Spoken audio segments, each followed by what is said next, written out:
ஒரு முக்கியமான காலகட்டத்தில் நாம் இப்போது சந்திச்சிட்ருக்கிறோம். ஒன்று, நேற்றைய தினம் நம்முடைய நாட்டினுடைய எல்கை பகுதியில் சீனா நம்முடைய நாட்டினுடைய நிலப்பகுதிகளில் அத்துமீறிய காரணத்தால் நிகழ்ந்த சம்பவங்கள், அதனால் ஏற்பட்டிருக்கக்கூடிய இழப்புகள் ஒரு புறம், இன்னொரு புறத்தில் நம்முடைய பிரதமர் நரேந்திர மோடி அவர்கள் ஆட்சிக்கு வந்து ஒரு ஆண்டுகள் நிறைவு பெற்று இந்த ஒரு ஆண்டு காலத்திற்குள்ளாக ஒரு மிகப்பெரிய சுகாதார ரீதியான பதட்டம் நிறைந்த ஒரு காலகட்டத்திலும் நாம் சந்தித்து கொண்டிருக்கின்றோம். முதலில் நேற்றைய தினம் நம்முடைய நாட்டினுடைய எல்கையை காப்பாற்றுகின்ற வகையில், மண்ணை காக்கக்கூடிய வகையில், மக்களை காக்கக்கூடிய வகையில் உயிரிழந்திருக்கக்கூடிய ஏறக்குறைய 20 நம்முடைய வீரர்களுக்கு இதயபூர்வமான அஞ்சலியை செலுத்துகின்றோம். குறிப்பாக நம்முடைய தமிழகத்தைச் சேர்ந்த ராமநாதபுரம் மாவட்டம் கடுக்குலூர் ஊரைச் சேர்ந்த நம்முடைய சகோதரர் ஹவில்தார் பழனி அவர்கள் நேற்று வீரமரணம் அடைந்திருக்கின்றார்கள். அவருக்கும் நம்முடைய அஞ்சலியை செலுத்துகின்றோம். அவருடைய பிரிவால் வாடுகின்ற ஒட்டுமொத்த இந்தியா, அதிலும் குறிப்பாக அவருடைய குடும்பத்தைச் சேர்ந்தவர்களுக்கு நம்முடைய இரங்கலை நாம் தெரிவித்துக் கொள்கின்றோம்.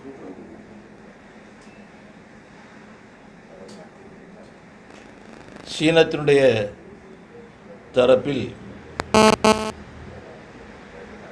43 பேர் கொல்லப்பட்டிருப்பதாக செய்திகள் வருகின்றன. 1962 ஆண்டு நம்முடைய நாட்டின் மீது நேரடியாக போர் தொடுத்த சீனம் இந்த பிரச்சனையை 1921 ஆண்டிலிருந்து அவர்கள் துவக்கிவிட்டார்கள். 1914 ஆண்டு அன்னைக்கு பிரிட்டிஷ் இந்தியா, ஆங்கிலேயர்கள் நம்மை ஆண்ட காலம். அன்றிருந்த அரசாங்கத்திற்கும் சீனத்திற்கும் திபெத்திற்கும் ஏற்பட்ட ஒப்பந்தங்களின் அடிப்படையில் நம்முடைய எல்லைகள் வகுக்கப்பட்டிருக்கின்றன. சீனத்தில் கம்யூனிஸ்ட் ஆட்சி ஏற்பட்ட பின்பாக 1949 லடாக் பகுதி தங்களுக்கு சேர்ந்தது. லடாக் பகுதி மட்டும் கிடையாது, பல பகுதிகளை தங்களுக்கு சொந்தம் என்றவர்கள் உரிமை கொண்டாடி கொண்டிருக்கின்றார்கள். இல்லை, தன்னிச்சையாக அவர்கள் எடுக்கக்கூடிய அத்துமீறல்கள், இதன் காரணமாக தொடர்ந்து பாதிப்புகள் ஏற்பட்டு கொண்டிருக்கின்றன. எனக்கு நன்றாக நினைவிருக்கின்றது, 1962 ஆண்டு சீன யுத்தம் நடந்தபோது ஒட்டுமொத்த இந்தியாவும் அன்று நம்முடைய அரசுக்கு துணையாக இருந்தார்கள். அன்னை பண்டித ஜவஹர்லால் நேரு அவர்கள் பிரதமராக இருந்தார். எந்த மாச்சரியமும் இன்றி எல்லா வேறுபாடுகளையும் கடந்து, அது 62 சீன யுத்தமாக இருந்தாலும் சரிதான், பாகிஸ்தான் அதற்கு பின்பாக 64, 65 அந்த காலகட்டங்களில் நடந்ததாக இருந்தாலும் சரிதான், 71 நடந்ததாக இருந்த எல்லா நிலைகளிலும் ஒட்டுமொத்தமாக இந்தியா அரசுக்கு துணையாக நின்று குரல் கொடுத்தார்கள். ஆனால் துரதிர்ஷ்டவசமாக காங்கிரஸ் கட்சியினுடைய தலைவர் உட்பட எதிர்க்கட்சிகளைச் சேர்ந்தவர்கள் அரசை விமர்சனம் செய்யக்கூடிய அளவுக்கு வந்திருப்பது சீனத்தினுடைய ஏஜென்ட்டுகளாக இவர்கள் மாறிவிட்டார்களோ என்கின்ற ஒரு கேள்வியை எழுப்புகின்றது. குறிப்பாக காங்கிரஸ் கட்சியினுடைய தலைவர் ராகுல் அவர்கள் பேசுகின்ற பேச்சுக்கள், பிரதமர் உடனடியாக ஏன் வாய் திறக்கவில்லை? தேவையற்ற முறையில் பிரதமர்கள் வாய் திறந்த காரணத்தினால்தான் இதுக்கு முன்னாடி பிரச்சனைகள் வந்திருக்கின்றன. 62 யுத்தம் என்ன காரணம்? அன்னை சீனம் ஏன் ஆக்கிரமித்தார்கள்? இன்று நம்முடைய பிரதமர் அவர்கள் தேவையற்ற வகையில் வார்த்தைகளை விடுவதற்கு தயாராக இல்லை. பிரதமர் ஒரு விஷயத்தை சொல்லுகின்றார் என்று சொன்னால் உலக நாடுகள் முழுக்க இந்தியாவிற்கு துணையாக நிற்கக்கூடிய வகையில் அவருடைய வார்த்தைகள் அமையும். இன்று அமைந்து கொண்டிருக்கின்றன. அதாவது எள்ளி நகையாடக்கூடிய வகையில் இன்றைக்கு காங்கிரஸ் கட்சி இருந்து கொண்டிருக்கின்றது. இதை கண்டிப்பதற்கு அவர்கள் தயாராக இல்லை. ஏதோ நாம் ஆக்கிரமித்து போனது போல எதிர்கட்சிகள் ஒரு ஜோடனே காமிச்சிட்டு இருக்க போல தெரியுது. கம்யூனிஸ்ட் கட்சி வாயே திறக்கல. இதுக்கு அவங்க பதில் சொல்லி ஆகணும். 62 அவங்க சீனத்துக்கு துணையாக இருந்தது போன்ற ஒரு நிலை. இன்னைக்கு அதே நிலையில் தான் அவங்க இருக்கிறாங்களா? அதே போன்ற ஒரு பார்வையோடு தான் பார்க்கின்றார்களா? இதெல்லாம் நாட்டு மக்களுக்கு தெரிந்தாக வேண்டும். ஆகவே பிரதமர் அவர்கள் இன்று உலகமே போற்றுகின்ற வகையில் அமைந்திருக்கக்கூடிய நம்முடைய பிரதமர் அவர்கள் சீனம் ஒன்றை நன்றாக புரிந்திருக்கும் என்று நாம் நம்புகின்றோம்.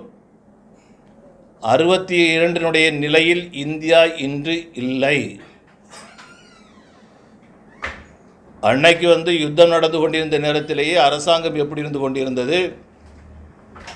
இராணுவத்துறையினுடைய அமைச்சருக்கும் அன்றைய அமைச்சரவைக்கும் குறிப்பாக பிரதமர் அவர்களுக்கும் என்னென்ன விஷயங்கள் இருந்து கொண்டிருந்தன, கருத்து வேறுபாடுகள் இருந்து கொண்டிருந்தன, யுத்தத்துக்கு பின்னாடி எவ்வளோ பெரிய விஷயங்கள் வந்தன, இதெல்லாம் எல்லாருக்குமே அன்னைக்கு தெரியும்.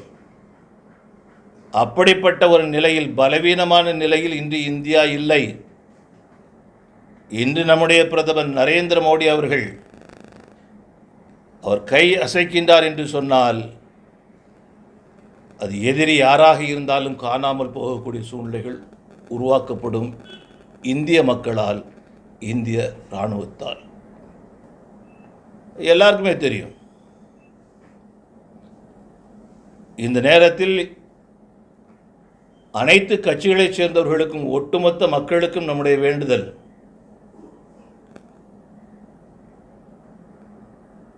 நம்முடைய அரசுக்கு, நம்முடைய பிரதமருக்கு, நம்முடைய நாட்டுக்கு, நம்முடைய மக்களை காப்பதற்காக, நம்முடைய எல்லையை காப்பதற்காக, எல்லா ஆச்சரியங்களுக்கும் அப்பாற்பட்டு அத்தனை பேரும் பிரதமர் நரேந்திர மோடி அவர்களுக்கு, இந்திய அரசாங்கத்திற்கு, இந்திய இராணுவத்திற்கு துணையாக நிற்க வேண்டுமே ஒழிய ஒரு வார்த்தை கூட பலவீனப்படுத்தக்கூடிய வகையில் யாருடைய வாயிலும் இருந்து வரக்கூடாது என்பது நம்முடைய வேண்டுதல். 130 கோடி மக்களும் உணர்ந்திருக்கின்றார்கள். இன்றைய சூழ்நிலையை பிரதமர் அவர்களுக்கு துணையாக நிற்கின்றார்கள். ஆகவே தேவையற்ற வார்த்தைகளை பிரயோகப்படுத்த வேண்டாம், பயன்படுத்த வேண்டாம் என்று நான் கேட்டுக்கொள்கின்றேன். இன்று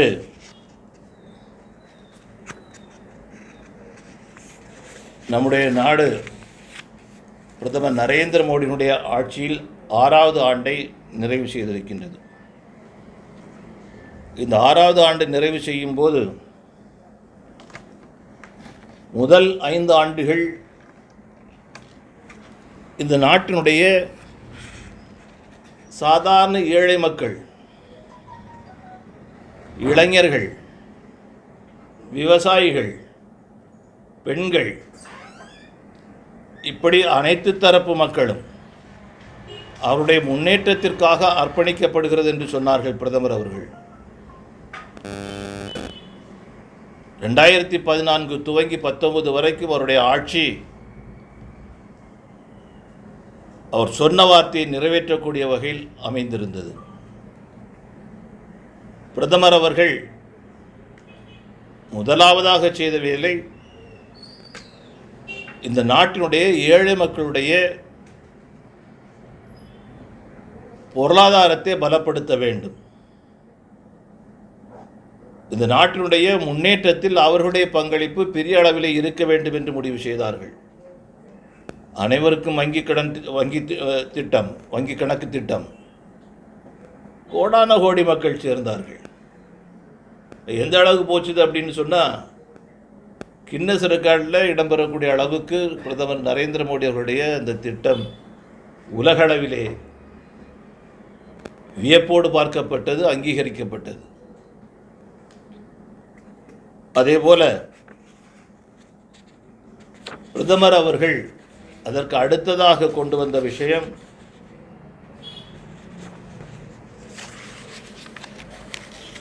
பெண்களுக்கு சுகாதாரத்தை கொடுக்க வேண்டும் மட்டுமல்ல, சுற்றுச்சூழலை காக்க வேண்டும். உலகமே பாதிக்கப்பட்டு கொண்டிருப்பது சுற்றுச்சூழலால். அந்த சுற்றுச்சூழலை பாதுகாக்க வேண்டும்.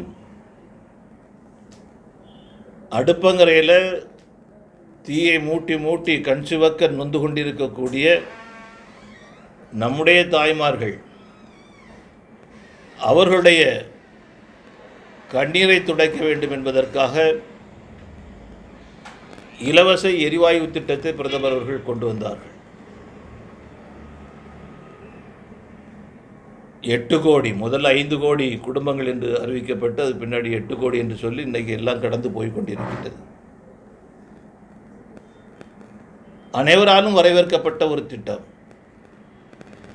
இதில் பெண்களுடைய சுகாதாரம் காக்கப்படுகின்றது, சுற்றுச்சூழல் பாதுகாக்கப்படுகின்றது. இது ரெண்டும் சேர்ந்து அவர் திட்டமிட்டார். நாடு விடுதலை பெற்று ஏறக்குறைய 70 ஆண்டுகள் ஆன பிறகும் கூட மின்சாரத்தையே கண்டிராத கிராமங்கள் 18,000க்கும் மேற்பட்ட கிராமங்கள், என்னுடைய நினைவில் 18,845, 18,000க்கு பின்னாடி வரக்கூடிய கணக்கு உத்தேசத்தினுடைய சொல்லை, ஆனால் என்னுடைய நினைவில் 18,845 கிராமங்கள், வீடு இல்லை. இத்தனை கிராமங்கள் மின்சாரத்தையே பார்த்திராத கிராமங்களாக இருந்தது. தன்னுடைய ஆட்சி ஏற்பட்டு 1000 நாட்களுக்குள்ளாக அனைத்து கிராமங்களுக்கும் மின் இணைப்பு கொடுக்க வேண்டும் என்று திட்டமிட்டு அது செயல்படுத்தினார்கள். குறித்த காலத்திற்கு முன்பாகவே அது நிறைவேற்றி மின் இணைப்பு இல்லாத பகுதியே இல்லாத ஒரு நாடாக நம்முடைய நாட்டை உருவாக்கி காட்டிய பெருமை நம்முடைய பிரதமர் நரேந்திர மோடி அவர்களை சேரும். நாகரிகமான உலகம் பண்டைய காலத்திலிருந்து ஆயிரக்கணக்கான ஆண்டுகளுக்கு முன்பிருந்து பண்பாட்டிற்கும் கலாச்சாரத்திற்கும் நாகரிகத்திற்கும் பெயர் பெற்ற ஒரு நாடு. நீங்கள் ஹரப்பா மொஹஞ்சதாரோ அந்த காலத்தில் நீங்கள் எடுத்துக்கிட்டாலும் சரி, இது அகழ்வாராய்ச்சிகள். நம்முடைய கீழடி எடுத்துக்கிட்டாலும் சரி தான், எந்த பகுதி எடுத்துக்கொண்டாலும் சரி தான், தெற்கையாக இருந்தாலும் சரி தான், வடக்கையாக இருந்தாலும் எந்த பகுதியை எடுத்துக்கொண்டாலும் கூட நாகரிகமான கிராமங்கள் அமைக்கப்பட்டிருக்கின்றன. அந்த காலத்திலே கழிவறைகள் வைக்கப்பட்டிருக்கின்றன. கிராமங்களில் சாக்கடை போவதற்கான ஏற்பாடுகள். இன்னைக்கு நாம் ஒரு இடத்துல சாக்கடை வசதி ஏற்படுத்தணும்னா எவ்வளோ சிரமப்படுகின்றோம், எவ்வளோ கஷ்டப்படுறோம். ஆனால் 2000 வருஷத்துக்கு முன்னாடி, 3000 வருஷத்துக்கு முன்னாடி இதையெல்லாம் கொண்டிருந்த நம்முடைய நாட்டில் அத்தனை ஆண்டுகள், ஆயிரக்கணக்கான ஆண்டுகள் கழித்த பின்பாக, ஆங்கிலேயருடைய ஆட்சி மற்ற ஆட்சிகளெல்லாம் கடந்த பின்பாக, விடுதலை பெற்ற பின்பாக, விடுதலை பெற்று ஏறக்குறைய 70 ஆண்டுகள் பின்னாலும் கூட கழிவறை இல்லாத வீடுகள், கழிவறை இல்லாத தனி வீடை விடுங்க, கழிவறை இல்லாத பள்ளிக்கூடங்கள், குறிப்பாக பெண் குழந்தைகள் படிக்கக்கூடிய பள்ளிக்கூடங்கள், இதை வச்சுக்கிட்டு நாம் பெருமை பேசி கொண்டிருந்தார்கள் ஆண்டவர்கள். அன்னைக்கு நாம் நாகரிகத்தினுடைய உச்சத்தில் போய் கொண்டிருக்கிறோம் என்று நம்முடைய பிரதமர் அவர்கள் தெளிவாக சொன்னார்கள். ஒன்று சுகாதாரத்திற்காக, மற்றொன்று பெண்ணின் மானம் காப்பதற்காக. இந்த இரண்டு வகையிலும் அவருடைய படிப்பு தொடர்ந்தாக வேண்டும். அன்னைக்கு நிலையில் பெண்கள் வயதுக்கு வந்தாங்கன்னு சொன்னாச்சுன்னா பள்ளிக்கூடத்துக்கு அனுப்பாமல் இருந்ததுக்கு முக்கியமான காரணங்களில் ஒன்று கழிவறை வசதி கிடையாது. அதனால் ட்ராப் அவுட் எல்லாம் குறைக்கணும், ட்ராப் அவுட் இருக்கக்கூடாது. இதெல்லாம் மனசில் வச்சு எல்லா பள்ளிக்கூடங்களுக்கும் கழிவறை கட்டி கொடுக்கக்கூடிய திட்டம். அதில் குறிப்பாக முதல்ல முடிக்க வேண்டியது பெண்கள் படிக்கக்கூடிய பள்ளிகள். இந்த மாதிரி ஆரம்பித்து எல்லா வீடுகளுக்கும் கழிப்பறை கட்டக்கூடிய திட்டம். இது உலகத்தில் எந்த நாட்டிலும் நடக்காத அளவுக்கு ஒரு மிகப்பெரிய புரட்சி நம்முடைய பிரதமர் நரேந்திர மோடி அவர்கள் 5 ஆண்டு காலத்தில் நிகழ்த்தி காட்டினார்கள். வீடு, உண்ண உணவு, இருக்க இடம் ரொம்ப முக்கியமான அம்சங்கள். 3 அம்சங்கள், இந்த 2 முக்கியமான அம்சங்கள். வீடு இல்லாதவர்களே இருக்கக்கூடாது நம்முடைய நாட்டில். அதனால் பிரதமர் அவர்களுடைய கனவு திட்டங்களில் ஒன்றாக அனைவருக்கும் வீடு திட்டத்தை பிரதமர் அவர்கள் கொண்டு வந்தார்கள். கோடிக்கணக்கான வீடுகளை ஏழைகளுக்கு கட்டி கொடுத்து அதிலே மகிழ்ச்சி கண்டவர் நம்முடைய பிரதமர் நரேந்திர மோடி அவர்கள். புல்வாமா தாக்குதல், சர்ஜிக்கல் ஸ்ட்ரைக், எதையும் சவாலாக எடுத்துக்கொள்ளவில்லை, சாதாரணமாக நிகழ்த்து காட்டினார்கள். நம்முடைய நாடு, நம்முடைய இராணுவம் பின்பலமாக ஒரு பலமான பிரதமர் இருந்து கொண்டிருக்கின்றார், அவருடைய அரசாங்கம் இருந்து கொண்டிருக்கின்றது என்ற துணிச்சல் அனைவருக்கும் வந்தது. அண்டை நாடுகள் அடங்கி போகக்கூடிய அளவுக்கு அவர்கள் தங்களுடைய நடவடிக்கைகளை சுருக்கிக் கொள்ளக்கூடிய அளவுக்கு வந்தார். நட்புக்காக முறைப்படி அழைப்பு வர வேண்டும் அப்படின்லாம் பார்த்துட்டு இருக்காம, பிறந்த நாள்னு சொன்னால் நேரடியாக போய் வாழ்த்துறது, முன் அறிவிப்பதெல்லாம் பெரிய அளவில் எல்லாரும் தாக்கேஷ்னு சொன்னார். அதையும் எப்படி செய்யணுமோ அப்படி செய்கிறது. இந்த 2ஐயும் நிகழ்த்தி காட்டி பெருமை நம்முடைய பிரதமர் நரேந்திர மோடி அவர்களுக்கு சேரும். இராணுவத்தில் பணிபுரியக்கூடிய நம்முடைய இராணுவ வீரர்கள் ரொம்ப மரியாதைக்குரிய, வணக்கத்திற்கும் போற்றுதலுக்கும் உரிய இராணுவ வீரர்கள்.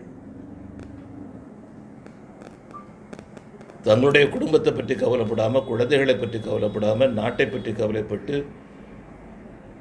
தான் பிறந்த மண்ணை விட்டு, குடும்பங்களை விட்டு, எல்லாத்தையும் விட்டு எல்லையில் போய் பனியிலையும் மழையிலையும் வெயிலையும் காஞ்சி நம்மை காத்து நிற்கக்கூடிய நம்முடைய இராணுவ வீரர்கள் ஓய்வு பெறும்போது முறையான பென்ஷன் அவர்களுக்கு வழங்கப்படவில்லை. ஒரே ரேங்கில் உள்ளவங்களுக்கு பலவிதமான பென்ஷன். நீண்டகால கோரிக்கை, நம்முடைய இராணுவ வீரர்களுடைய, இராணுவத்தினுடைய நீண்டகால கோரிக்கை. பென்ஷனை ஒழுங்காக கொடுங்க, எல்லாருக்கும் ஒரே ரேங்க்னா ஒரே பென்ஷன் கொடுத்தா என்ன அப்படின்னு. அதே பிரதமர் நரேந்திர மோடி அவர்கள் ஏற்படுத்தி கொடுத்தாங்க. ஜிஎஸ்டி நமக்கு நன்றாகவே தெரியும். ஒரு காலத்தில் தமிழ்நாட்டில் கார் வாங்கினா ஒரு விலை, பாண்டிச்சேரிக்கு போனாச்சுன்னா அது ஒரு விலை. நிறைய பேர் பாண்டிச்சேரியில் போய் புக் பண்ணுவாங்க, கேரளாவில் உள்ளவங்க இங்கே வந்து புக் பண்ணுவாங்க, இல்லை இங்கே உள்ளவங்க கேரளாவில் போய் பண்ணுவாங்க. சொந்த மண்ணில் ஒரு விலை, அதே இன்னொரு இடத்துல போயாச்சுன்னா இன்னொரு விலை அப்படின்னு வரும்போது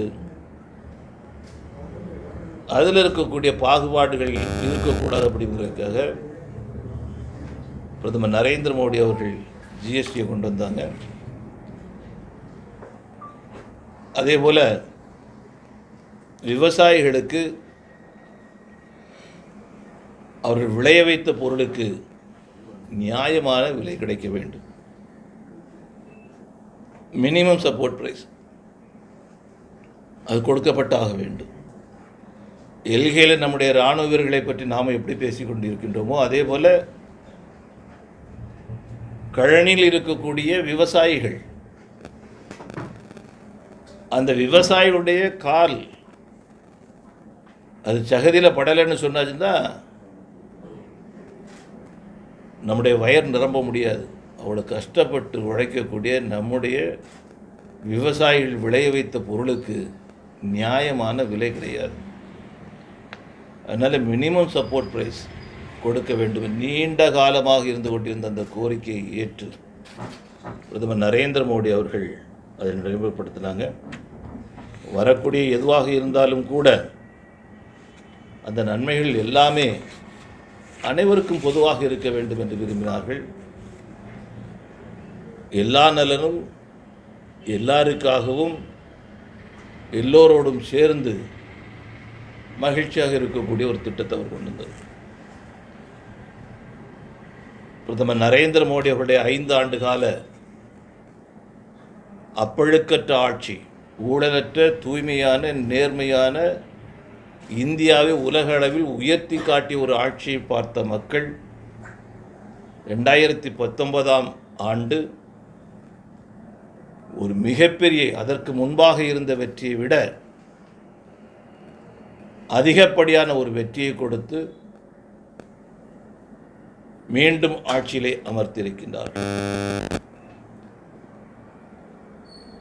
இப்போ இந்த ஓராண்டு காலத்திற்குள்ளாக என்னென்ன விஷயங்கள் எல்லாம் கொண்டு வந்திருக்கின்றார்கள்? அரசியலமைப்பு சட்டத்தினுடைய 370வது பிரிவு நாடு விடுதலை பெற்ற நாளில் இருந்து கொண்டிருந்த பிரச்சனை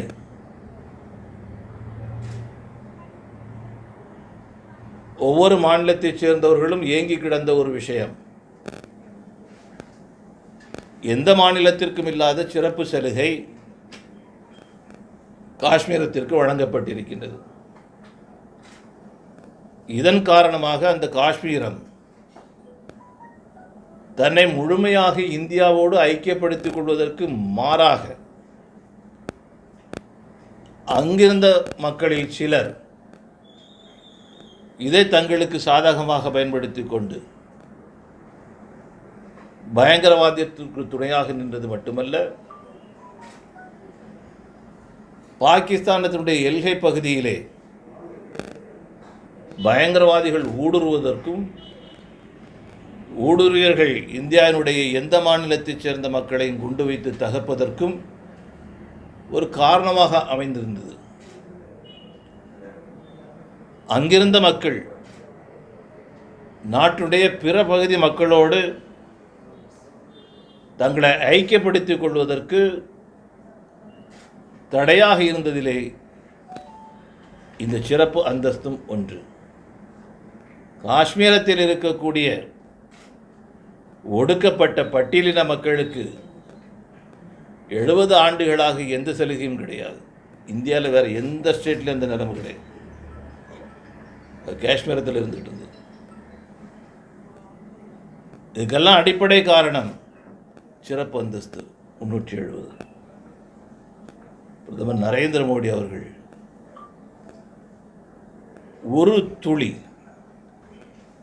ஒரு துளி ரத்தம் கூட சிந்தாமல், நடக்கவே நடக்காது, நினைத்தே பார்க்க முடியாது, கனவில் கூட யாரும் செய்ய முடியாது என்று மூட்டி விட்டு வேடிக்கை பார்த்து கொண்டிருந்த அரசியல்வாதிகள் மத்தியிலே ஒரு துளி ரத்தம் கூட சிந்தாமல் சிறப்பு அந்தஸ்தை மாற்றி காஷ்மீரம் இந்தியாவினுடைய அனைத்து மாநிலங்களில் ஒன்று சமமான அந்தஸ்தோடு கூட என்கின்ற ஒரு நிலையை உருவாக்கி காட்டினார்கள். 400 ஆண்டு கால பிரச்சனை.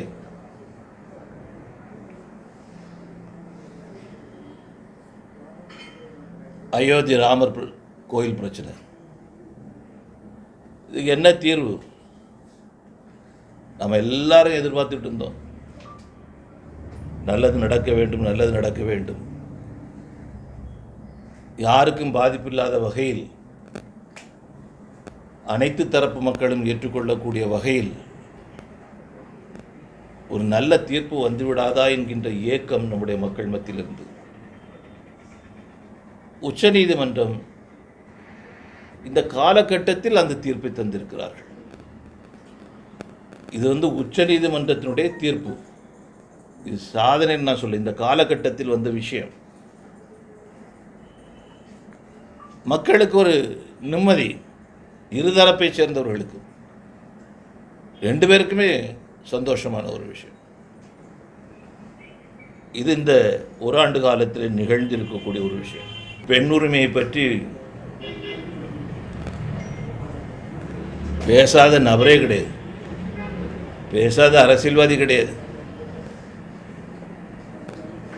சமூக அமைப்புகள் கிடையாது.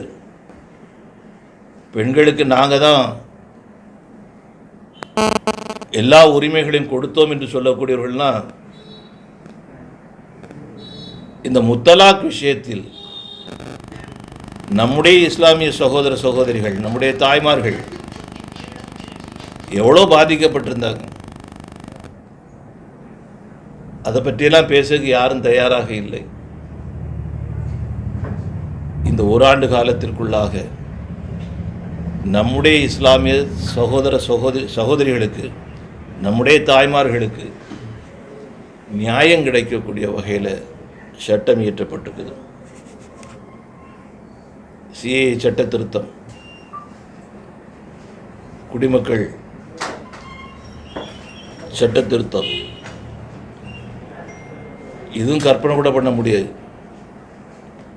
இந்த நாட்டு மக்கள் மகிழ்ச்சி கொள்ளக்கூடிய வகையில், அனைவராலும் ஏற்றுக்கொள்ளக்கூடிய வகையில் இது போன்ற சட்டங்கள் அனைத்தையும் கொண்டு வந்திருக்கக்கூடியது. விவசாயிகளுக்கு ஒரு மிகப்பெரிய வரப்பிரசாதம். பிரதமர் நரேந்திர மோடி அவர்கள் கிசான் சம்மான் நிதி என்று சொல்கின்ற ஒரு நிதியை உருவாக்கினார்கள். விவசாயம் அப்படிங்கிறது ஒரு சாதாரண விஷயம் கிடையாது. விவசாய தொழிலை செய்ய வேண்டும் என்று சொன்னால் பணம் முதலீடு செய்ய வேண்டும். கையில் பணம் இல்லை அப்படின்னு சொன்னாச்சுன்னா, பேங்க்கில் போய் கேட்டாச்சுன்னு சொன்னாச்சுன்னா பிணை கேட்பாங்க. பிணை கேட்கும்போது எதை வைக்கிறது? காதல் மூக்கில் எதாவது கிடந்தாலும் கட்டி வைப்பாங்க. அது இல்லாத குடும்பங்கள் கோடிக்கணக்கில். வீட்டு நிலம் இருந்தாச்சுன்னு சொன்னால் அதை அடமானம் வைக்கலாம். வீடு இல்லாதவர்கள் கோடிக்கணக்கில் விவசாயிகள். இப்போ விவசாயம் செய்ய வேண்டும் என்று சொன்னால் கந்து வெட்டிக்கு கடன் வாங்கி விவசாயம் செய்து அதில் ஒருவேளை இழப்பு வந்துன்னு சொன்னால் அதையும் பிரதமர் அவர்கள் நரேந்திர மோடி அவர்கள் பயிர் காப்பீடு திட்டத்தை தந்து அதை கொடுத்துருக்காரு. ஒருவேளை அந்த மாதிரி ஏதாவது போச்சுன்னு சொன்னார், இந்த பாதிப்புகள் போச்சுன்னு சொன்னால் விவசாயிகள் தற்கொலை சர்வசாதாரணம். இது அந்த மாநிலம் இந்த மாநிலம் கிடையாது, மடிந்தவர்களுடைய கணக்கு கிடையாது. பிரதமர் நரேந்திர மோடியுடைய அரசாங்கம் இந்த கிசான் சம்மான் நிதியை கொண்டு வந்த காரணத்தினால ஒவ்வொரு குடும்பத்திற்கும் ஆண்டுக்கு 6000 ரூபாய் வழங்கக்கூடிய அந்த திட்டம், அதில் 9.5 கோடி குடும்பங்கள் இணைஞ்சிருக்கிறாங்க. 72,000 கோடி ரூபாய்கள் கொடுக்கப்பட்டிருக்குது.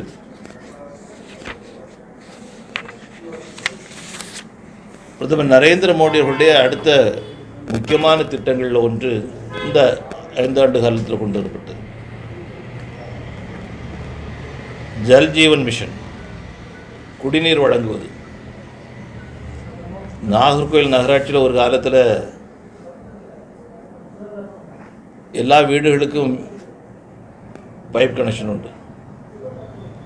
எனக்கு தெரிஞ்சு 24 மணி நேரமும் தண்ணி வரும். 24 மணி நேரம், ராத்திரி பகல் மட்டும். அந்த காலத்தில் இருக்கக்கூடிய அந்த நல்லில் வந்து சரியாக அந்த பைப்பு சரியான முறையில் வந்து அமையலை அப்படின்னு சொன்னால் ஒழுகிட்டே இருக்கும். அது தெரு பைப்பாக இருந்தாங்க தான், இங்கே இருந்தாங்க தான், அப்படிலாம் இருந்தது. அது பிறகு வீட்டுக்கு கனெக்ஷன் கொடுக்குறது நிப்பாட்டிட்டாங்க. நகராட்சி பகுதி மட்டும் கிடையாது, கிராம பகுதியில் எல்லா இடத்துலையும் நிப்பாட்டாங்க. இப்போ நம்முடைய பிரதமருடைய மிக முக்கியமான திட்டம் எல்லா வீடுகளுக்கும் பைப் கனெக்ஷன். 15 கோடி குடும்பங்களுக்கு பைப் கனெக்ஷன் கொடுக்கின்றனர். சொல்லிக்கொண்டே போக முடியும். இவ்வளோ பெரிய ஒரு வளர்ச்சியை ஒரு ஆண்டு காலத்தில் இதுக்கு நிறைய இருக்குது. இதேபோல் ஏராளமான வளர்ச்சியை நோக்கி நாம் பயணித்து கொண்டிருக்கும் போது ஒரு மிகப்பெரிய தடையாக வந்திருக்கக்கூடியது வந்து இந்த கொரோனா தொற்று. இன்னைக்கு எந்த சீனம் நம்முடைய எல்லை பகுதியில் அத்துமீறி கொண்டிருக்கின்றதோ அதே போல உலகத்தால் நம்பப்படக்கூடிய ஒரு விஷயம் சீனத்திலிருந்து தான் கொரோனா வந்தது அப்படின்ட்டு. இன்னொன்று முடிவுக்கு வரல அந்த விஷயம். எப்படி இருந்தாலும் கூட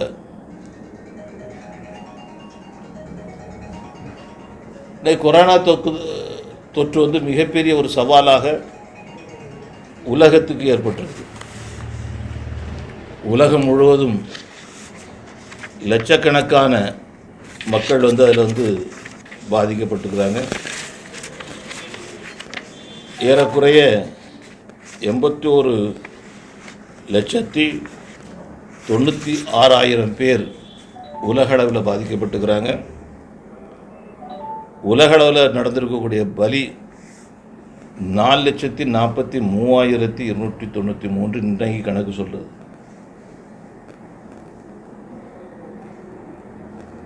உலகத்திலேயே எல்லா வகைகளிலும் முன்னேறி இருக்கக்கூடிய ஒரு நாடுன்னு சொல்லக்கூடியது அமெரிக்கா. அமெரிக்காவினுடைய ஜனத்தொகை ஏறக்குறைய 30 கோடி.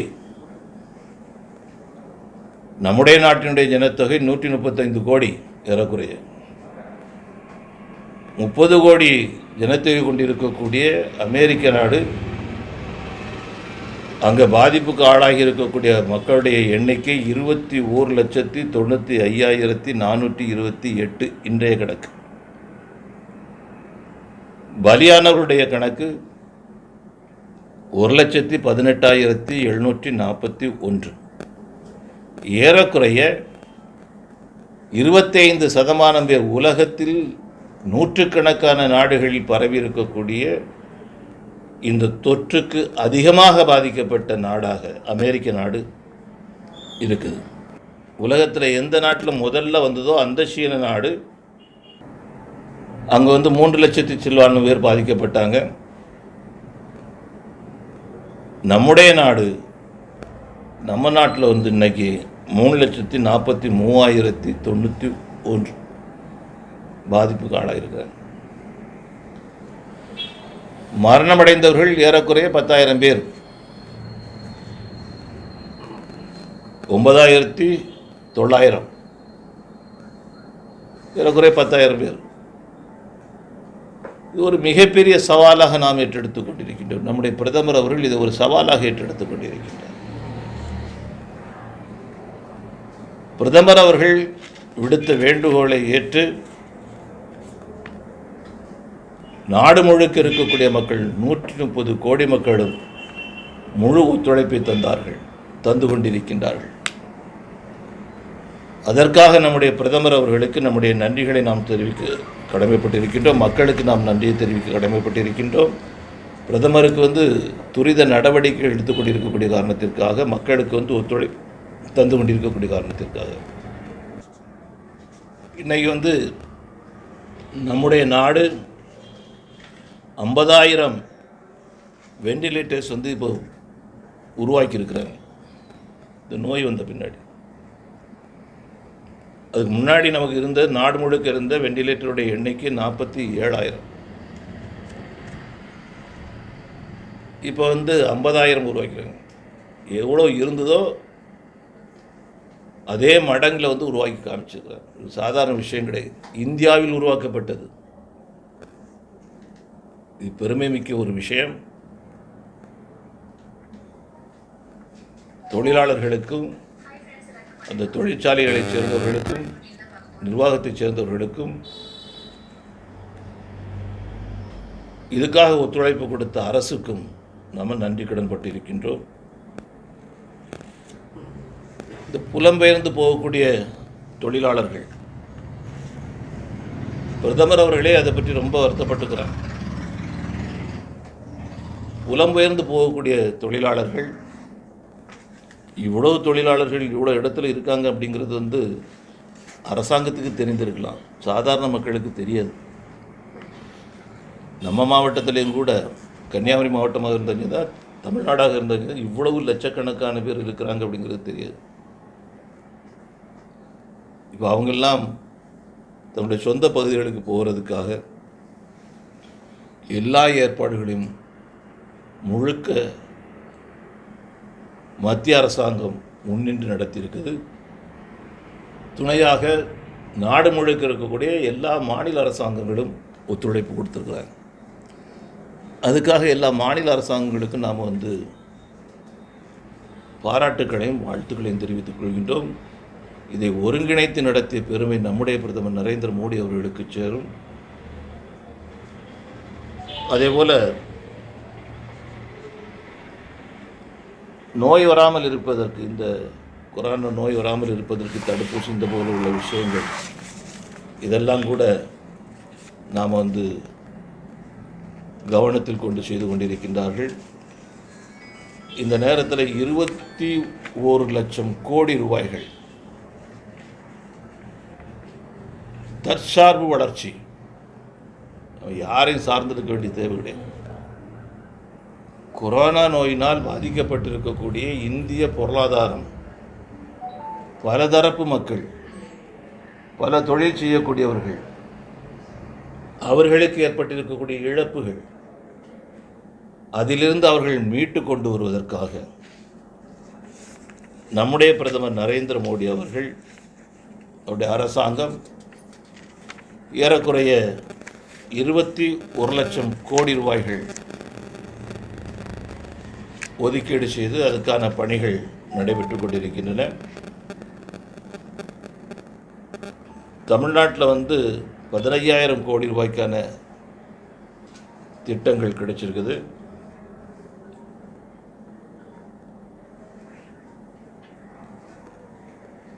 அதே போல் 7,000 கோடி ரூபாய் பட்டுவாடா செய்யப்பட்டிருக்குது. இதெல்லாம் நம்முடைய பிரதமர் அவர்கள் ஒரு சவாலாக எடுத்துக்கொண்டு செய்து கொண்டிருக்கக்கூடிய பணிகளுடைய முக்கியமான அம்சங்கள். நாட்டு மக்களுக்கு நம்முடைய கோரிக்கை, எல்லையில் சீனம் வாலாட்டி கொண்டிருக்கின்றது. எல்லைக்கு உள்ளே, நாட்டுக்குள் கொரோனா, சீனத்திலிருந்து தோன்றியது என்று சொல்லக்கூடிய கொரோனா, அது வாலாட்டி கொண்டிருக்கின்றது. இந்த நேரத்தில் பிரதமர் அவர்களுக்கு துணையாக நின்று கொண்டிருக்கக்கூடிய 130 கோடி மக்களும், ஏறக்குறைய 130 கோடி மக்களும் நாம் ஒற்றை சிந்தனையோடு, ஒரே பார்வையோடு கூட பிரதமருடைய கையோடு நம்முடைய கைகளை இணைத்து விட்டோம் என்று சொன்னால், கோர்த்து கொண்டோம் என்று சொன்னால், கொரோனா இல்லை, சீனா இல்லை, உலகமே வந்தாலும் கூட இந்த 130 கோடி மக்கள் எவரையும் அசைக்க முடியாது, ஆட்ட முடியாது. நம்முடைய நாட்டினுடைய ஒரு துளி மண்ணையும் அந்நியன் எடுக்க முடியாது. கொரோனா துரத்தி அடிக்கப்பட முடியும் என்பது நிதர்சனமான உண்மை. ஆகவே இந்த காலகட்டத்தில், இந்த சவாலான ஒரு நிகழ்வு, அசாதாரணமான இந்த சூழ்நிலையில் நாம் அரசுக்கு துணை நிற்பது நம்முடைய கடமை. அனைவரும் பிரதமர் நரேந்திர மோடி அவர்களுக்கு துணை நிற்போம். அவருடைய ஓராண்டு ஆட்சி நிறைவுக்கு வாழ்த்துக்களை தெரிவிக்கிறேன். தமிழ்நாடு அரசு இப்போ தடை எல்லா மாவட்டத்துக்கும் இந்த சான்றிதழ் கொடுக்க வேண்டாம்னு ஒரு உத்தரவு போட்டிருக்காங்க. இதில் ஒரு விஷயம் நாம் புரிஞ்சுக்கணுங்க. இடஒதுக்கீடு அப்படிங்கிறது வந்து கட்டாயமாக அனைவருக்கும் இருந்தாக வேண்டும். ஒடுக்கப்பட்ட மக்கள், புறக்கணிக்கப்பட்ட மக்கள் அவங்க மேலே வரணும் அப்படின்னு சொன்னால் அது பட்டியலினத்தை சேர்ந்தவர்களாக இருந்தாலும் சரிதான், பிற்படுத்தப்பட்டவர்களாக இருந்தாலும் சரி, யாராக இருந்தாலும் சரிதான், பொருளாதாரத்தில் பின்தங்கியவர்களாக இருந்தாங்க, எல்லாருக்கும் ஒரு முன்னேற்றத்திற்காக தான் இந்த ஒதுக்கீடுகள் கொண்டு வரப்பட்டிருக்குது. உச்சநீதிமன்றத்தினுடைய தீர்ப்பினுடைய அடிப்படையில் சில விஷயங்கள் நடந்துக்கிட்டு இருக்குது. அதை சரி செய்யக்கூடிய அளவுக்கு வேலைகள் நடந்து கொண்டிருக்கின்றது. நம்முடைய அரசை பொறுத்த வரைக்கும் அதில் ரொம்ப தெளிவாக இருக்கின்றோம். நாம் சார்ந்திருக்கக்கூடிய பாரதிய ஜனதா கட்சி மிக தெளிவாக இருக்கின்றது. இடஒதுக்கீடு கொடுக்கப்பட்டே தீர வேண்டும். அது ரெண்டாவது கருத்து எதுவும் கிடையாது. தமிழ்நாட்டில் வந்து அந்த 10% நீங்கள் சொல்லக்கூடிய விஷயம், அது எதனுடைய அடிப்படையில் அவங்க பண்ணுறாங்க அப்படின்னு சொல்லிட்டு நமக்கு தெரியல. கொடுக்கப்பட்ட எதுவும் எடுக்கப்படக்கூடாது, இது நம்முடைய கருத்து. பட்டியலின மக்களுக்கு கொடுக்கப்பட்டிருக்கக்கூடிய சலுகை இது வந்து மண்டல் கமிஷனுடைய அடிப்படையில் இருந்து வந்த விஷயங்கள். மண்டல் கமிஷன் கொண்டு வரப்பட்டது வந்து விபி சிங் அவருடைய காலத்தில் இல்லை, நடைமுறைப்படுத்தது அவருடைய காலத்தில் கொண்டிருக்க முயற்சி பண்ணது. 77 மொரார்ஜி தேசாயினுடைய அரசாங்கம் இருந்தபோது இது யோசிக்கப்பட்டது. அவர் தான் அந்த கமிட்டி அமைச்சர். அன்னைக்கு வந்து அந்த அரசாங்கத்தினுடைய மிக முக்கியமான பங்காளி யார்? இன்றைய பாரதிய ஜனதா கட்சி, அன்றைய பாரதிய ஜனசங்கம். பாரதிய ஜனசங்கத்தினுடைய சப்போர்ட் இல்லாமல் அது வந்திருக்க முடியாது. ஆகையினால இடஒதுக்கீடு கொடுத்ததில் பாரதிய ஜனதா கட்சியினுடைய பங்களிப்பு மிகப்பெரிய அளவில் இருந்து கொண்டிருக்கின்ற, யாரும் மறுக்க முடியாது. அதாவது கொடுக்கப்பட்டது எடுக்கப்படக்கூடாது அப்படிங்கிறது நம்முடைய கருத்து. முழு ஊரடங்கு வந்து தளர்வுகள் அறிவிக்கப்பட்ட சென்னையில் மீண்டும் முழு ஊரடங்கு, இது அரசுக்கு ஏற்பட்ட தோல்வியா மக்களுக்கு ஏற்பட்ட தோல்வியா? இதில் வந்து நான் எப்போவுமே வந்து எப்படி எல்கையில் வந்து நீ அரசியல் பேசக்கூடாதுன்னு சொல்லணும், அதே போல் உள்ளால் வந்து நாம் இப்போ அரசியல் பேச வேண்டிய நேரம் கிடையாது. ஆலோசனைகள் சொல்ல, இந்த மாதிரி நீங்கள் இதை பண்ணுங்கள் அதை பண்ணுங்கன்னு சொல்லி நம்ம ஆலோசனைகள் சொல்லலாம். யாருக்கு முகத்தில் கறி இருக்குன்னா உங்கள் முகத்தில் எவ்வளோ கறி இருக்குன்னு சொல்லி யாரு கண்டா? அநியாயமாக ஒரு சட்டமன்ற உறுப்பினர் கொல்லப்பட்டிருக்கிறார், யார் காரணம்?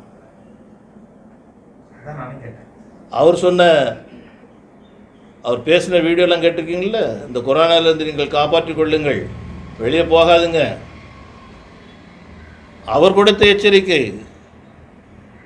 மரியாதைக்குரிய காலம் சென்ற சட்டமன்ற உறுப்பினர் அன்பழகன் அவர்கள் அவர் கொடுத்த கோரிக்கை, வெளியே போகாதுங்க, யாருக்கு வேணாலும் இந்த தொற்று வர முடியும், யார்கிட்ட எப்படி இருக்குன்னு தெரியாது, இப்படி சொன்ன ஒரு ஆளை களத்தில் இறங்கி விட்டு சாகு கொடுத்தது யாரு? அவரா போக முடியுமா? போவாரா?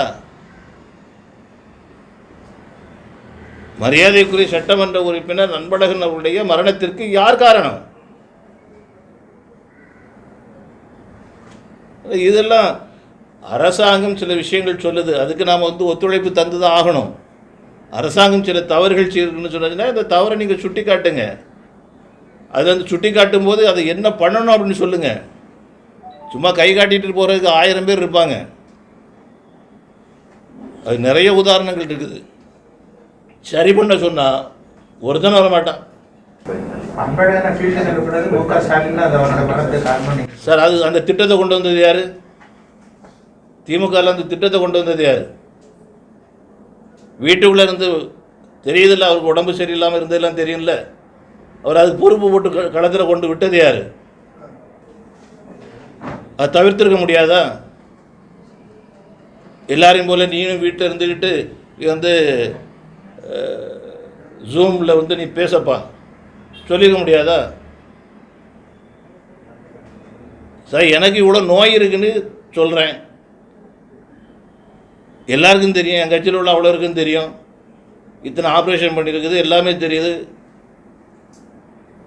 நீ களத்தில் போய் தான் ஆகணும்னு சொன்னதுன்னா சாதாரண ஒரு இது சொல்லுவாங்க, அந்த காலத்தில் சொல்லுவாங்க, அணை கட்டுவதற்கு முன்பாக ஒரு நரபலி கொடுக்க வேண்டும் என்று சொல்லி. அப்போ திமுக ஆட்சிக்கு வர வேண்டும், அரசியல் நடத்த வேண்டும் என்பதற்காக வந்து ஒரு நரபலி கொடுத்துரு சரியா? எந்த வகையில் நியாயம்? நல்ல மனுஷனை கொண்டுட்டாங்க. தமிழ்நாட்டில் வந்து நாளுக்கு நாள் வந்து நோயின் பாதிப்பு வந்து அதிகரிச்சுட்டே இருக்கிறது. இதை தடுக்கிறதுக்கு என்ன நடவடிக்கை எடுக்கணும்? நடவடிக்கை இதுவரைக்கும் மருந்து கண்டுபிடித்ததாக ஆதாரபூர்வமாக எதுவும் சொல்லலை. நம்ம நாட்டில் இருக்கக்கூடிய சித்தா முறைப்படி, பழைய முறைப்படி உள்ள மருந்துகள், ஹோமியோபதி முறைப்படி உள்ள மருந்துகள், அதெல்லாம் நாம் வந்து இப்போ பயன்படுத்திகிட்டு இருக்கிறோம். தாக்குதல் ஏற்பட்டது என்று சொன்னால் அதிலிருந்து மீட்டு கொண்டு வரக்கூடிய சிகிச்சைகள் கொடுத்துக்கிட்டு இருக்காங்க. இப்போ நமக்கு தேவை வந்து நாம் அந்த தாக்குதலுக்கு ஆளாகாமல் இருப்பது, மற்றவர்களே ஆளாக்காமல் இருப்பது. நாம் ஆளாகக்கூடாது, மற்றவங்கள ஆளாக்கக்கூடாது. இந்த ரெண்டும் தேவை. அப்போ தனித்திருக்கணும், இதானே எல்லாருமே சொல்கிறாங்க. இந்த அசாதாரணமான இந்த சூழ்நிலையில பீகார்ல அமித்ஷா வந்து குடியுரிமை சட்டத்திருத்த மசோதா சம்பந்தமா பேசியிருக்காங்க. அது நியாயமான ஒன்று. எப்படிங்க இப்போ இந்த அசாதாரணமான சூழ்நிலைன்னு சொல்றீங்க, இந்த காலகட்டத்துல பீகார்ல இவங்க அமித்ஷா அவங்க ஆன்லைன்ல பேசும்போது குடியுரிமை சட்டத்திருத்த மசோதா உட்பட பேசியிருக்காங்க. இது நியாயமான என்ன விஷயம் பேசியிருக்காங்க சொல்லுங்க, என்ன விஷயம் சொல்லியிருக்காங்க சொல்லுங்க. அதாவது குடியுரிமை சட்டத்திருத்த மசோதா கொண்டு வர்றது சம்பந்தமாக தெரியுது. ஒரு விஷயம், நோய் பாதிக்கப்பட்டு விட்டது, எல்லாரும் வாயை அடைச்சிட்டு சும்மா இருங்கன்னு சொல்லலை, அரசியல் பேசாதுங்கன்னு சொல்லலை, உங்கள் தொழிலை பார்க்கக்கூடாதுன்னு சொல்லலை. அதுக்கு தான் தளர்வுகள்லாம் கொடுத்துருக்குறாங்க. நோயிலிருந்து எப்படி தப்பிக்கிறது, நோய் வராமல் பாதுகாத்துக்கிறது எவ்வளவு முக்கியம், நோய் வந்த பின்னாடி எப்படி இருக்கிறது, இந்த மாதிரி உள்ள விஷயங்கள் ஒன்று. அதே நேரத்தில் அன்றாட நிகழ்வுகள் நடந்துக்கிட்டு தான் இருக்கும், அதை நீங்கள் பார்க்கக்கூடாது. எல்லா டிபார்ட்மெண்ட்டையும் க்ளோஸ் பண்ணிடுங்க, ஹெல்த் மினிஸ்ட்ரி மட்டும் இருந்துகிட்டு இருக்குன்னு சொன்னதுன்னா மற்ற விஷயங்களுக்கு கவனம் கொடுக்க வேண்டாமா? அது எதுவாக இருந்தாலும் சரிதான், அதுக்கும் கவனம் கொடுக்கப்பட்டாக வேண்டும். இந்த நோய் வரதுக்கு காரணமே பிஜேபி அப்படின்னு சொல்றாங்க. ஜனவரி மாசத்துல ஓபன் பண்ணி விட்டதுனால எப்படிங்க ஜனவரி மாசம் வந்து ஃபிளைட்லாம் வந்ததுனால ஃப்ரீயா வந்துடுது அப்படின்னு சொல்றாங்க. ஃப்ளைட்டு தான் விட்டதுனால அங்கிருந்து தொட்டு வந்துறதுக்கு விமானங்களை தடையெல்லாம் தளர்வுகள் இந்த நோய் பரவலுக்கு ஒரு காரணங்கிற குற்றச்சாட்டு இருக்கு. அதை பத்தி என்ன? அதுதான் சொல்லல, அதுக்கு 1000 பார், நீங்கள் சொல்லக்கூடியது வந்து 1000 சொல்லலாம்.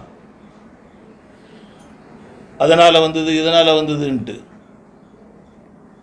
இன்னும் எதனால் வந்துன்னு சொல்லிட்டு கண்டுபிடிக்கல, சீனாவில் எப்படி வந்துன்னு கண்டுபிடிக்கல. முதல்ல வந்து கேரளா தானே, நாம் வந்து இந்த நோய் வந்து உலக அளவில் தாக்கியிருக்குது. கேரளாவுக்கு வந்தது விமானத்தில் வந்தது, இத்தாலியிலேருந்து வந்தது. அந்த விமானங்களை தடை இத்தாலியிலேருந்து நிறைய நோய் வந்திருக்கு. அது உங்களுடைய கருத்து பாருங்க, இவங்க வேற யாரும் சொல்றாங்க, நீங்க தான் பதில் சொல்லணும். இந்த புலம்பெயர்ந்த தொழிலாளர்களுக்கு மத்திய அரசு உதவி பண்ணிச்சு நீங்க சொன்னீங்க, ட்ரெயின்ல கொண்டு போறேன். பட் அந்த ரயில் கட்டணத்தை கூட மத்திய அரசு வந்து மிக கடுமையா கூட்டி வசூலிச்சுன்ற குற்றச்சாட்டை காங்கிரஸ் சொல்லியிருக்கு. நீங்க என்ன சொல்றீங்க? இதெல்லாம் வந்து சொல்லல, எரியிற வீட்டில் புடுங்குற லாபம். இது காங்கிரசினுடைய ஒரு தத்துவம். அது இதுதான் அவங்களுடைய, இது நீங்க சொன்னது வந்து அதுக்கு தானே, மத்திய அரசுக்கு தானே சார் பொருங்க. அதாவது அவனே கஷ்டப்பட்டு இருக்கான், சாப்பிடறதுக்கு காசு இல்லை, பட் 700 ரூபா டிக்கெட்டுக்கு 1500 ரூபா கட்டணம் வாங்கினது நியாயம். நீங்க எங்க வாங்கியிருக்காங்க சொல்லுங்க. எங்க வாங்கிருன்னு கேட்டா ரயில்வே வாங்கிடலாம். இருக்கு சார். இங்கிருந்து போனது. எப்படி இங்கிருந்து போன தொழிலாளர்கள்ட்ட வாங்கின கட்டணம் வழக்கமான ரயில் கட்டணத்தை விட அதிகம். எனக்கு தெரியல, எனக்கு தெரிஞ்சு அப்படி ஒன்றும் தெரியல. இது எப்படி உங்களுக்கு சில இடங்களில் வந்து அவங்க ஏஜென்ட் மூலமாக வாங்கியிருப்பாங்க, இந்த மாதிரி நடந்திருக்கும். தெரியல, எனக்கு தெரிஞ்சில்ல. சரி, இப்போ வந்து தமிழ்நாடு அரசு வந்து இந்த கொரோனாக்காக வீட்டுக்கு 1000 ரூபா கொடுத்தாங்க, ஒரு குடும்பத்துக்கு 1000 ரூபா கொடுத்தாங்க. ஆனால் மின்கட்டணம் வந்து 2000 3000 ஒவ்வொன்றில் ஏற்றிருக்காங்களே. கடுமையான மின்கட்டணம் வந்து வசூலிச்சிருக்காங்க. அதை வந்து ஒரு சரியாக ப்ராப்பராக வந்து அதை டிவைட் பண்ணி போடுறதெல்லாம் போடாமல் அதை மொத்தமாக போட்டு 2000 5000 10000 அப்படின்ட்டு வசூல் பண்ணிருக்காங்க. 7000 டெபாசிட்னு போட்டு விடுறாங்க. தெரியல, அதனோட முழு விவரங்கள் எனக்கு தெரியல. உலக அரசியல்லாம் நீங்க பேசுறீங்க, முழு விவரம் தெரியலன்னு சொன்னா எப்படி? சீன பிரச்சனையை பத்தி பேசுறீங்க, உள்ளூர் பிரச்சனை பத்தி தெரியலன்னு சொன்னா எப்படி? இல்லை, அதாவது பொதுவாவே நீங்க டேரிஃப் எவ்வளோ அதிமுகவை சாடுறது அதுக்கு என்ன காரணம்? இல்லை, நான் அதிமுகவினுடைய பல விஷயங்களை வந்து நாம் வந்து கண்டனம் தெரிவிச்சிருக்கோம். ஆனால் இந்த கொரோனா சம்பந்தமாட்டு உள்ள விஷயங்களை நான் வந்து இப்போ வந்து குறை சொல்கிறதுக்கு தயாராக இல்லை. கொரோனா மட்டும்தான். நீ அதோட கனெக்ட் பண்ணி சொல்லிங்கன்னா அது வந்து மற்றபடி உள்ள விஷயங்கள் வந்து கேளுங்க. ஏன்னா எல்கே பற்றி எப்படி சொல்றனோ அதே போல கொரோனா. உங்களுக்கே வந்து எலக்ட்ரிசிட்டி பில் வந்து கூட தானே வந்திருக்கும். அதுக்கப்புறம் உங்களுக்கு தெரியலன்னு சொல்றீங்க. உங்க வீட்டுக்கு உங்களுக்கு வந்து எலக்ட்ரிசிட்டி பில் கூட தான் வந்திருக்கும். பில்ல கட்டணும்னு சொல்றாங்க. ஈபி ஆபீஸ்ல 700 ரூபாயிட போனா 7000 ரூபாய் கொண்டு வாங்கன்னு கேக்குறாங்க. இது எப்படி சார் ஏத்துக்க முடியும்? ஒரு அரசியல் கட்சி கூட கட்டல தெரியும். பொதுவாக இந்த நேரத்தில் வந்து எல்லா வகைகளிலும் மக்களுக்கு வந்து கொஞ்சம் ஒரு நீக்கு போக்கு இருக்க வேண்டியது வந்து கட்டாயமான தேவை. ஏன்னா சம்பாதிக்கலை, யாரும் சம்பாதிக்கலை. இந்த 3 மாதமாக ரொம்ப கஷ்டப்பட்டுட்டு இருக்காங்க. இப்போ தொழிலுக்கு போனாலும் கூட எந்த அளவுக்கு அவங்களுக்கு வந்து வருமானங்கள் வருது அதெல்லாம் வந்து சொல்ல முடியல. இந்த நேரத்தில் வந்து எல்லா விஷயங்களையும் கொஞ்சம் சம்பள குறைப்புங்கிறது எல்லா நிறுவனத்திலையும் இருக்கு. அரசு அலுவலகங்களை தவிர தனியார் நிறுவனங்கள் அத்தனையிலையும் சம்பளம் குறைச்சிருக்காங்க. அதான் சொல்றேன். டைம்ல மின்சார வாரியம் இந்த மாதிரிப்பட்ட ஒரு பகல் கொள்ளையை நடத்திட்டு இருக்கு. இன்னைக்கு வரைக்கும் திமுக மட்டும் ஒரு தடவை சொல்லியிருக்காங்க. மற்றபடி எந்த கட்சியும் தமிழ்நாட்டில் இதை கண்டிக்கல. கண்டிக்காத ரெண்டாவது விஷயம். இந்த நேரத்தில் எதுவும் கூட்டாமல் இருப்பது நல்லது. இதுதான் என்னுடைய பொதுவாக. மதுக்கடையில் திறந்தது சரியா தப்பு, தப்பு. அது ஆரம்பத்திலே நான் சொல்லிட்டு இருக்கிறேன். மதுக்கடைகள் திறக்கப்பட்டிருக்க கூடாது. சரி, எப்போ திறந்திருக்கலாம்னு திறக்கவே பட்டிருக்க கூடாது. பூரண மது விலக்கு கொண்டு வரப்பட்டிருக்க வேண்டும். அதுக்கு ஒரு வாய்ப்பாக இதை பயன்படுத்தியிருக்க வேண்டும். கொரோனா கொண்டு வந்த நன்மையாக இது அமையும் நான் நினைச்சேன். கொரோனா காலத்தில் எல்லாரும் சும்மா தானே இருந்தாங்க, கொஞ்சம் மறந்தெடுத்து இருந்தாங்க. இப்போ முன்னேற்ற திட்டங்கள் மத்திய அரசு நிறைய கொண்டு வந்துட்டே இருக்காங்க. அப்போ தமிழக அரசு தான் தடை பண்ணிட்டு இருக்காங்களோ? ஒரு அந்த முன்னேற்றம் இல்லாமல் இருக்குது தமிழ்நாடு. எப்படிங்க? மத்திய அரசு நிறைய திட்டங்கள் வந்துட்டு இருக்கு, அதில் பயன்பெற்று இருக்கோம். தமிழக அரசினுடைய திட்டங்கள் குறைவாக இருக்கிறதுனால தான் அப்படி இருக்குதா? அப்படி சொல்ல முடியாது. இன்றைக்கி வந்து நீங்கள் எவ்வளோ போட்டாலும் கூட அது போதாது. நீங்கள் எத்தனை 1000 கோடி எத்தனை லட்சங்கள் கோடி போட்டாலும் கூட போதாது. ஏன்னா பாதிக்கப்பட்டிருக்கக்கூடியது வந்து 130 கோடி மக்கள். ஒவ்வொரு வகையில் அவங்க பாதிக்கப்பட்டிருப்பாங்க. அந்த பாதிப்புலேருந்து எப்படி அவங்கள வந்து மீட்டு கொண்டுறது அப்படிங்கும்போது நாம் வந்து இதெல்லாம் போதும் அதெல்லாம் போதும் 21 லட்சம் கோடி ரூபா கொடுத்தாச்சு நாங்கள் போதும் சொல்லலையே. இப்போ 25 லட்சம் கோடி ரூபா நம்ம கொடுத்துருக்குறோம். இன்னும் என்ன பண்ணலாம் அதெல்லாம் பற்றி யோசிக்கிறாங்க. இது வந்து லிமிட் ஒன்று சொல்ல முடியும். இன்னொன்று, என்ன மாதிரி பாதிப்பு இனி வரப்போகுதுன்னு சொல்லிட்டு யாருக்கு தெரியும்? நீங்களும் நானும் கணிக்க முடியுமா? நாம் கணிக்க முடியாது, மருத்துவர்களும் கணிக்க முடியாது, யாருமே கணிக்க முடியாத நேரத்தில் நாம் வந்து அதுக்கு தக்கபடி தான் அரசாங்கம் வந்து திட்டமிட வேண்டும், செலவு செய்ய வேண்டும். தமிழ்நாட்டில் வெளி மாவட்டங்கள்லேருந்து கன்னியாகுமரி மாவட்டத்தில் வரக்கூடியவங்களாம் ஆர்ஓஐ முறையில் நல்லா செக் பண்ணுறாங்க, நல்ல நடவடிக்கை எடுக்கிறாங்க. அதே டைமில் கேரளாவிலேருந்து வரக்கூடியவங்க வந்து நமக்கு வந்து செக் பண்ணுறதே இல்லை, அப்படி விட்டுறாங்க. இல்லை, முதல்ல வந்து கேரளாவில் தான் ரொம்ப அதிகமான செக்கிங் இருக்குதுன்னு நம்ம பார்த்தோம். அது உண்மையும் கூட. அந்த பக்கம் தான் ரொம்ப அதிகமாக இருந்து, இந்த பக்கம் குறைவாட்டுது. இப்போ நீங்கள் இதை சொல்லக்கூடியது வந்து ஏற்கனவே வந்து நம்ம எஸ்பி மாவட்ட எஸ்பி அவர்கள் அது கொஞ்சம் கவனம் கொடுத்துருக்காட்டு கேள்விப்பட்டேன். அதுபோல் அங்கேயும் கூட சில நடவடிக்கைகள் 6ஆம் மொழியும் எடுத்துருக்காட்டு கேள்விப்பட்டேன். 6 மணி ஓகே. இது வந்து வர்றது வந்து மும்பை, மகாராஷ்டிராவிலேருந்து ட்ரெயினில் வந்து கேரளா வராங்க. கேரளாவிலேருந்து இங்கே வர முடியுங்களா இவங்க கண்டுக்கிறது இல்லை, ஒன்றும் இல்லை, நீங்கள் போங்க உங்கள் ஊரில் போங்க அப்படின்னு அனுப்பிடுறாங்க. அவங்க போகிறது இல்லாமல் நம்ம டிஸ்ட்ரிக்ட் வழியாக தான் உள்ளே போகிறாங்க. அது அது முழுக்க தடுக்கப்பட வேண்டும். ஏற்கனவே காவல்துறை அதிகாரிகள் அது சம்பந்தமாக பேசிகிட்டு இருக்கிறாங்க. ஒரு நடிகரோட தற்கொலைக்கு வருத்தம் தெரிவித்த முடியவர்கள் வந்து ஒரு சட்டமன்ற உறுப்பினர் மரணத்துக்கு வந்து வருத்தம் தெரிவிக்கல அப்படின்னு திமுக எப்படிங்க? நடிகர் தற்கொலைக்கு நான் ஒரு கொலை நடந்துன்னு சொன்னேன் அந்த இதான். அது இவாள் கொலை பண்ணுவாங்க. காங்கிரஸ் ஆட்சியில் வந்து பெட்ரோல் உள்ளிட்ட எரிபொருளுடைய விலை உயர்வுக்கு எதிராக பிஜேபி நாடு முழுவதும் போராட்டம் நடந்துச்சு. எப்படிங்க?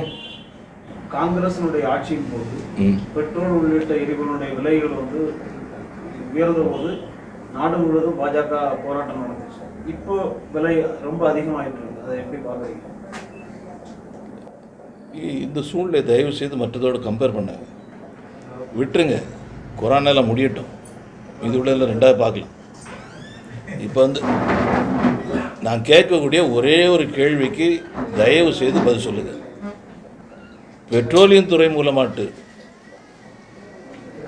வரக்கூடிய வருமானத்தில் கொள்ளையடிச்சாங்க, தவறு நடக்குது, நீங்கள் சொல்லுங்கள், நான் இதுக்கு பதில் சொல்கிறேன். அல்லது எங்கேயா கொண்டு போட்டாங்க சொல்லுங்கள், இது எல்லாம் மக்களுக்கு தானே வருது. தயவு செய்து இப்போ அதெல்லாம் வந்து பேச வேண்டாம். இந்த நேரத்தில் அதெல்லாம் வேண்டாம். கோயில்களை தொடர்பான இந்து முன்னணி சார்பில் வந்து ஆர்ப்பாட்டம் பண்ணிகிட்டே இருக்காங்க. இன்னைக்கு சொல்லியிருக்கிறாங்க அரசாங்கத்திலிருந்து திருநீர் கொடுக்கும்போதும் மற்ற விஷயங்களெல்லாம் வந்து நிப்பாட்டி வச்சுக்கிட்டு தரிசனம் மட்டும் பண்ணணும் அப்படின்னு சொல்லிக்கிறாங்க. எது எது பாதுகாப்பு தேவையற்றுக்குதோ அதை பண்ணோம். கேரளாவில் கோயில்கள் திறக்கிறதுக்கு அரசு முடிவெடுத்த போது எதிர்ப்பு தெரிவித்த பிஜேபி சார்ந்த அமைப்புகள் தமிழ்நாட்டில் கோயிலை திறக்கணும் அப்படின்னு ஒரு போராட்டம் நடத்தணும். எப்படி சரியா? அது ஒவ்வொரு இப்போ வந்து நீங்கள் திருநெல்வேலியில் உள்ள சுச்சுவேஷனை வந்து கன்னியாகுமரியில் கடைப்பிடிக்கணும்னு சொன்னாங்கன்னா ஏற்றுக்க முடியாது. சென்னையில் உள்ளதை வந்து நீ கன்னியாகுமரியில் கடைப்பிடிக்கணும்னா ஏற்றுக்க முடியாது. அந்த ஸ்டேட்டில் உள்ள சூழ்நிலைக்கு அவங்க என்ன முடிவு எடுக்கணுமோ முடிவு எடுப்பாங்க. இங்கே இந்த ஸ்டேட்டில் உள்ள சூழ்நிலைக்கு என்ன முடிவு எடுக்கணுமோ அதை நம்ம முடிவு எடுக்கணும். ரெண்டையும் இணைச்சி பார்க்காது.